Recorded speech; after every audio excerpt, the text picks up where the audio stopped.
And this brings us to the very important part of the inaugural session. I request Dr. Dhan Singh Rawat, Honorable Minister, Health and Education, Government of Uttarakhand, to give his special address as the guest of honor. Uttarakhand में जो काम हो रहा है health sector में और education sector में, बहुत सालों से डॉक्टर धन सिंह रावत उनको देख रहे हैं और बहुत ही ट्रांसफॉर्मेशन काम हुआ है। तो मैं मंत्री जी को अनुरोध करता हूं कि इस इवेंट को तो संबोधित करें और हमें बताइए कि उत्तराखंड में क्या हो रहा है, क्या क्या होने वाला है और कैसे सबको आप स्वागत कर सकते हैं in the beautiful state of Uttarakhand. Over to you sir. A huge round of applause for him please.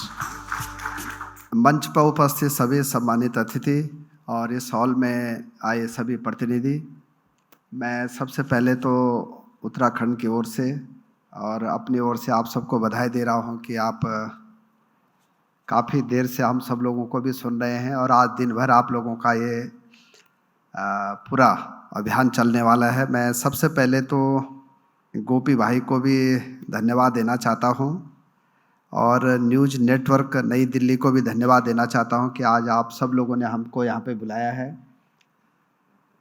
और मैं भी लगभग 4 साल से आपके कार्यक्रम में आता रहता हूं। कभी आप शिक्षा पे बुलाते हैं मुझे, कभी स्वास्थ्य पे बुलाते हैं, कभी कोऑपरेटिव पे बुलाते हैं। तो अच्छा ये है कि आप लोग कुछ ना कुछ करते रहते हैं। मैंने अभी तक 6 वक्ताओं को सुना, 7वां मैं हूँ अब।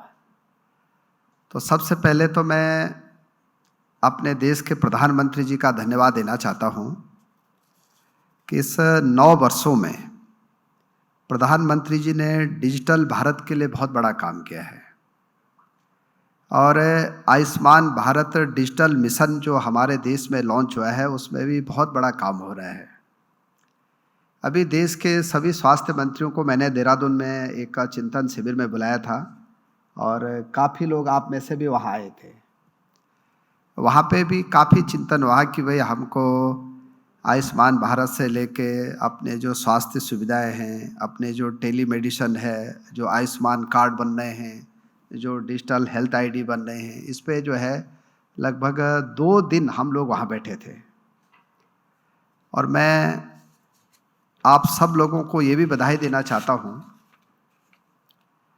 कि भारत जैसे देश में जब कोविड आया तो तब लग रहा था कि बहुत दिक्कतें आ सकते हैं, लेकिन पूरे देश और विश्व ने ये देख लिया कि भारत कुछ भी परिस्थितियों में जो है कितना भी दिक्कतें हो तब भी उसका सामना कर सकता है। और अभी हमारे जो आयुष्मान भारत के सीईओ है उन्होंने कहा कि लगभग 200 से ज़्यादा करोड़ लोगों पे हमने जो है टीकाकरण किया है।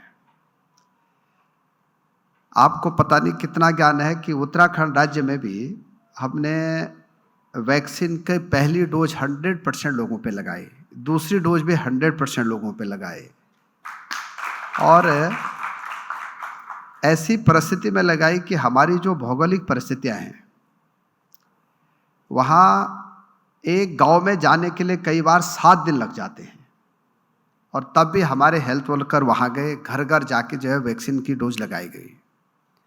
तो बहुत विकट परिस्थितियों में भी काम किया जाता है। और जहाँ तक सूचना प्रौद्योगिकी का सवाल है तो मैं 2-3 उदाहरण देना चाहता हूँ आप लोगों के सामने में कि हमारे राज्य में 1700 वेलनेस सेंटर चल रहे हैं और भौगोलिक परिस्थितियाँ हमारी ऐसी हैं कि एक डिस्ट्रिक्ट हॉस्पिटल में आने के लिए मरीज को कई बार जो है 10 घंटे लग जाते हैं। तो जब से हमने वेलनेस सेंटर बनाए तो वहाँ पे जो भी मरीज आता है वो टेली मेडिसिन से डॉक्टर से बात कर लेता है और आपको ताज्जुब होगा लगभग 1 लाख से ज़्यादा मरीज एक साल में हम टेली मेडिसिन से उनका उपचार करा रहे हैं। तो एक बड़ी भारी क्रांति है ये भी कि हर मरीज जो एम्स नहीं आ सकता है, जो मेडिकल कॉलेज नहीं जा सकता है, वो जो जिला हॉस्पिटल नहीं आ सकता है, वो जो है अपने घर में रह के ही अच्छे अच्छे डॉक्टरों से जो है परामर्श ले सकता है और हम उसको वहाँ पे इलाज करा सकते हैं। तो एक बड़ा काम जो है स्वास्थ्य के क्षेत्र में हो रहा है। दूसरा, आयुष्मान भारत जब से आया तो तब से करोड़ों लोगों का इलाज फ्री हो रहा है।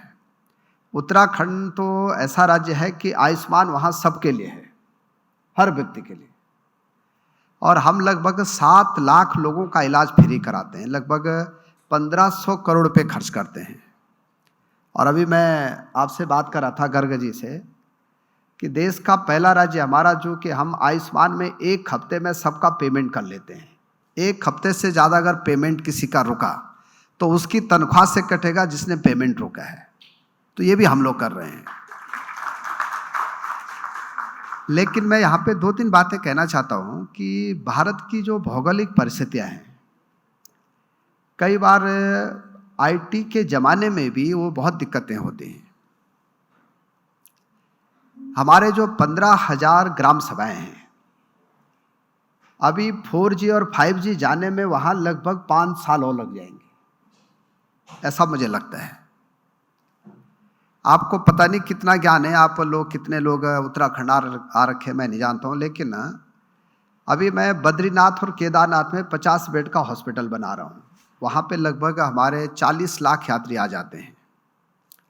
आपको ताज्जुब होगा, 3 साल हो गए अभी तक हम हॉस्पिटल नहीं बना पाए। वहाँ लेंटर जो है 3 ही मंजिल पड़ा है अभी, क्योंकि वहाँ 90 दिन काम होता है और 9 महीने क्या रहता है, या तो बर्फ रहती है या बारिश रहती है या बंद रहता है। कई बार मैं ये भी सोचता हूँ कि जब मैं कहता हूँ कि साहब हमारे यहाँ की सड़क बनने में 2.5 साल लगेंगे, तो लोग मेरी तरफ देखते हैं, मंत्री जी 2.5 साल में सड़क बनेगी वहाँ की। लेकिन दिक्कत यह है कि 40 ही लगभग 100 दिन ही काम हो पाता है वहाँ पे। तो जो हम बद्रीनाथ केदारनाथ में हॉस्पिटल बना रहे हैं, वो अब तीसरे साल वो क्या है, फंक्शन में आएगा। और जब फंक्शन में आएगा तो ये भी देखना पड़ता है कि वहाँ जिस डॉक्टर को भेजना है वो जो है 12,000 फीट पे रह पाएगा कि नहीं पे रह पाएगा। ये भी देखना पड़ता है कि उसकी उम्र अगर 40 साल से ज़्यादा है तो उसको वहाँ भेजना है कि नहीं भेजना। पता चला है कि उसके इलाज के लिए फिर एक दूसरा डॉक्टर भेजना पड़ रहा है। तो ये जो परिस्थितियाँ हैं भारत की, ये बहुत भिन्न है। और अभी मैं अपने गर्ग साहब से कह रहा था कि देहरादून और दिल्ली में एक बैग सीमेंट का जो 500 रुपये का है, वो बद्रीनाथ जाते जाते जो है 2200 रुपये का हो जाता है। केदारनाथ जाते जाते वो 3,000 रुपये का हो जाता है। तो हम जो आईटी की बात कर रहे हैं, जो हम सूचना प्रौद्योगिकी की बात कर रहे हैं, हमारे यहाँ अगर एक बार लैंड वो हो गया क्या, आपदा आ गई या बारिश ज़्यादा हो गई या बर्फ़ पड़ गई, तो 6 महीने तक फाइबर का भी पता नहीं चलेगा, नेटवर्क का भी पता नहीं चलेगा कि कहाँ चले गए। तो ये जो दिक्कतें हम लोगों की, ये भी एक बहुत बड़ी चैलेंज है हम लोगों के लिए। और मैं तो अब इस भरोसे पे हूँ कि सैटेलाइट से कोई अच्छा एक सिस्टम आ जाए कि हम जो है सूचना प्रौद्योगिकी में और अच्छा काम क्या कर सकते हैं, तो मुझे लगता है कि काफ़ी चीज़ें फिर हमारे चैलेंज कम हो जाएंगे। एक मैं आप लोगों को ये भी बताना चाहता हूँ कि हमने भी ड्रोन पे बहुत काम किया है उत्तराखंड में। और आपने देखा होगा कि कई अखबारों ने भी ड्रोन पे बहुत लिखा हमारे राज्य में। नेशनल टीवी ने भी दिया उसको, नेशनल अखबारों ने भी दिया है। हम लोगों ने वैक्सीन को भी ड्रोन से भेजने का काम किया है। अभी टीबी के मरीजों को जो दवाई भेजते हैं हम वो भी ड्रोन से भेज देते हैं कई बार, लेकिन उसके लिए ड्रोन पॉलिसी बना रहे हैं भाई हम। कई बार क्या है कि अगर कोहरा आ गया तो ड्रोन को फिर वापस मंगाना पड़ता है। कई बार कोहरे में पता ही नहीं चलता है कि ड्रोन कहाँ चला गया है। तो ये जो दिक्कतें हैं हमारी, ये भी हमारे लिए बड़ा चैलेंज है। तो मुझे लगता है कि आज हम जो सब लोग यहाँ बैठे हैं, नीति निर्धारक भी हैं, नीति आयोग के लोग भी हैं और हमारे सचिव लोग भी हैं। पंजाब के यहाँ पे सचिव भी आ रखे हैं, मध्य प्रदेश से भी आ रखे हैं, उत्तर प्रदेश से भी आ रखे हैं, सभी लोग आ रखे हैं। तो मुझे लगता है कि भारत जैसे विविधता वाले देश में हमको ये भी देखना पड़ेगा कि वहाँ की परिस्थितियाँ हमको क्या करना चाहिए। और मुझे लगता है कि जब से देश में माननीय प्रधानमंत्री जी ने सरकार संभाली और मनसुख भाई मांडविया जी जब से हमारे स्वास्थ्य मंत्री बने, तो ये तो है कि स्वास्थ्य में बहुत काम हुआ है। पहले हमारे पूरे देश में 47,000 बच्चे MBBS करते थे। आज पूरे देश में 1,07,000 बच्चे हर साल MBBS कर रहे हैं। पहले 29,000 बच्चे MD करते थे, आज 63,000 बच्चे MD कर रहे हैं। पहले 340 मेडिकल कॉलेज थे, आज 700 मेडिकल कॉलेज हो गए हैं। हर जिले में मेडिकल कॉलेज हो गया है। तो काम तो बहुत हो रहा है, लेकिन हमको इन दोनों के बीच में सामंजस्य बिठाना पड़ेगा कि हम हॉस्पिटलों में मैं जाता हूँ, मैं पर डे 2 हॉस्पिटल में जाता हूँ। कई बार देखता हूँ मैं कि एक डॉक्टर खाली फ़ोन पे लगा है, खाली बैठा है। एक डॉक्टर के यहाँ इतनी भीड़ है कि 200 लोग खड़े हैं क्यू में।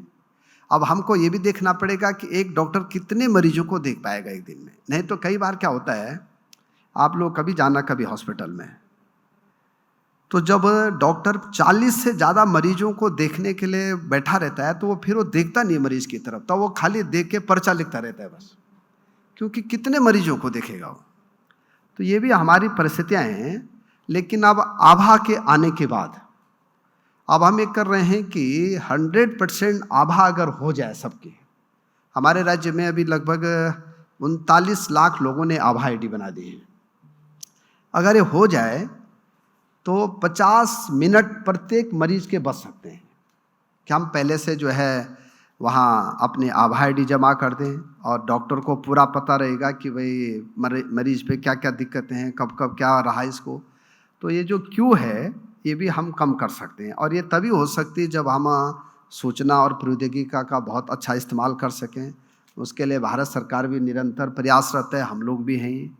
और मैं कह सकता हूँ कि अब स्वास्थ्य के क्षेत्र में हर दृष्टि से बहुत काम हो रहा है। आपको पता नहीं कितना ज्ञान है कि हमारे राज्य में हम लोग 280 जांचें फ्री कराते हैं और लगभग एक दिन में 2000 से ज़्यादा लोग फ्री जांचें कराते हैं। हमारे यहाँ अगर गर्भवती महिला को अगर हॉस्पिटल लाना है तो जहाँ तक रोड है वहाँ तक तो हमारी एम्बुलेंस जाएगी, लेकिन जहाँ रोड नहीं है हम उनको पालकी देते हैं या डंडी कंडी देते हैं, उसके भी 2000 रुपये देते हैं। जो 4 लोग पालकी में बिठा के लाते हैं महिला को हॉस्पिटल तक, उनको भी 2000 रुपये देते हैं सरकार की तरफ से, ताकि गर्भवती महिला को जो है कोई दिक्कत ना रहे। ये काम भी हम लोग कर रहे हैं। कई बार क्या होता है कि बहुत क्रिटिकल मरीज हो जाता है, कई बार केदारनाथ में आदमी की तबीयत खराब हो जाती है, तो हमने एयर एम्बुलेंस सेवा भी शुरू की है। अभी 72 लोगों की जान हमने 1 महीने में बचाई है जो केदारनाथ यात्रा पे गए थे, और उनको हमने एम्स लाए हैं, निःशुल्क लाते हैं। ये काम भी हम लोग कर रहे हैं, और मुझे लगता है कि फिर कभी समय होगा तो एक प्रेजेंटेशन में हम दे सकते हैं कि हम लोग क्या क्या कर रहे हैं। एक बार फिर मैं आप सब लोगों को अपनी ओर से बधाई दे रहा हूँ, और ये भी निमंत्रण दे रहा हूँ कि कभी धार्मिक यात्रा करनी हो तो आप हमारे राज्य में जरूर आना, मुझे फ़ोन फान कर लेना, ठीक है। और मैं आप सब लोगों को अपनी ओर से बहुत बहुत धन्यवाद देना चाहता हूँ कि आप लोगों ने आज अच्छा टॉपिक रखा है। कुछ बातें निष्कर्ष जब निकलेगा तो कुछ मुझे भी आप लोग बता देना कि मंत्री जी हम अपने राज्य में और अच्छा क्या कर सकते हैं। वैसे तो बिष्ट जी बैठे हैं यहाँ पे, ये अम्बा के हॉस्पिटल को देखते हैं, और बहुत अच्छा हॉस्पिटल, मैं केरल भी गया हूँ उनके हॉस्पिटल को देखने के लिए। पूरे विश्व में मुझे लगता है कि बहुत चुनिंदा हॉस्पिटल ऐसे होंगे जैसे कि क्या अमृता माई जी का हॉस्पिटल है। तो अच्छे अच्छे लोग भी काम कर रहे हैं, और मैं अपनी ओर से सबको बधाई दे रहा हूँ, धन्यवाद दे रहा हूँ कि आप लोगों ने मुझे भी आमंत्रित किया है। आज किसी कारण बस हमारे केंद्रीय मंत्री माननीय बघेल जी हमारे बीच में नहीं आ पाए, मैं उनकी ओर से भी आप सब लोगों को बधाई देना चाहता हूँ। सबका बहुत बहुत धन्यवाद। भारत माता की जय। बहुत बहुत धन्यवाद doctor Dhan Singh Rawat, honourable minister of health and education government of Uttarakhand. पिछले 1 घंटे के ऊपर से हम लोग जो डिस्कस कर रहे थे कि कैसे we can transform health care technology के हेल्प से, कहाँ doctor Garg also talked about inclusivity. जब हम मंत्री जी को सुन रहे थे तब वो पता चला कि what is the power of technology and how it can actually transform the health care. 1 lakh लोग से ज़्यादा को टेलीमेडिसिन के द्वारा अटेंड किया गया है। So just for the sake of letting Per Ern Wikstrom understand what Honorable Minister was saying, that how they're using technology in a difficult terrain of Uttarakhand. More than 1 lakh people has been addressed through telemedicine. Air ambulance we talked about from the holy pilgrimage of Kedarnath Bandrinath, how they have taken, and also 100% vaccination of both the doses in the state of Uttarakhand. He talked about the difficult terrain of Uttarakhand. I have walked in Uttarakhand. I know from Almora to Chamoli, you have to drive down 12 hours. So you understand how you can deliver healthcare in those difficult terrains and how technology can be enabled in that. So a big round of applause for the people of Uttarakhand and the State of Uttarakhand Honorable Minister